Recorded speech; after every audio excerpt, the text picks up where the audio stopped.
नमस्कार बंधुरा केमन आछो सबाई आशा करी सकले भालो आछो।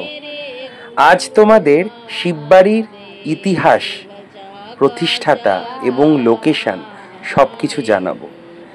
এই মন্দিরটির সামনে আমি বহুবার ঘোরাঘুরি করেছি কিন্তু কোনোদিন আমার চোখে এই মন্দিরটি পড়েনি। হঠাৎই আমি পার্ক সার্কাসে গিয়ে এই লোহাপুল বাজার অটো স্ট্যান্ডে নেমে আমি দেখি এই শিববাড়ি। মনে একটা খটকা লাগলো যে এটা কি মন্দির না কারোর বাড়ি, ঢুকবো কি ঢুকবো না, তো ঢুকেই পড়লাম। শিববাড়ি হচ্ছে আমাদের বীরেশ গুহ স্ট্রিটে এই মন্দিরটি রয়েছে। শিববাড়ি কেন বলছি? এই মন্দিরটির নামই শিববাড়ি। এটির পুরাতন নাম ছিল দিলখু স্ট্রিট। দিলখু স্ট্রিট বর্তমান নাম হচ্ছে বীরেশ গুহ স্ট্রিট। 1954 সালের দোল পূর্ণিমায় এই মন্দিরটি প্রতিষ্ঠা হয়। মন্দিরটি তোমরা দেখতে পাচ্ছ কত সুন্দর, একবার পারলে ঘুরে এসো। যারা কলকাতায় থাকো, ট্রেন লাইন হলে পার্ক সার্কাস স্টেশন থেকে নেমে বীরেশ গুহ স্ট্রিটে এই তোমরা শিববাড়িতে ঘুরে আসতে পারো।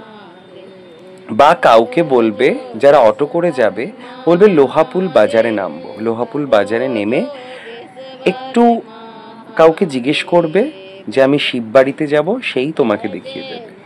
মন্দিরটি খুব সুন্দর, খুব জাগ্রত একটি মন্দির। মন্দিরে এই অল টাইম এই পাড়ার সব লোকেরা না ভজন কীর্তন করে।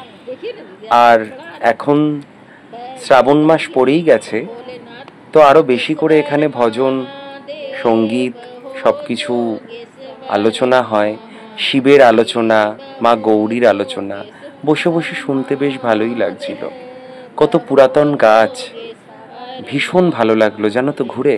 মনটা, আমি যখন গেছিলাম না, মনে একটা অর্থ, শরীর, একটা কর্মের ব্যস্ততা সব কিছু নিয়ে খুব মানে একটা খিচখিচে মেজাজে ছিল আমার মনটা। কিন্তু এই মন্দিরে যাওয়ার পর না সবটা ভালো হয়ে গেল। আশা করি ভিডিওটা ভালো লাগলো। পারলে লাইক, কমেন্ট, সাবস্ক্রাইব করো।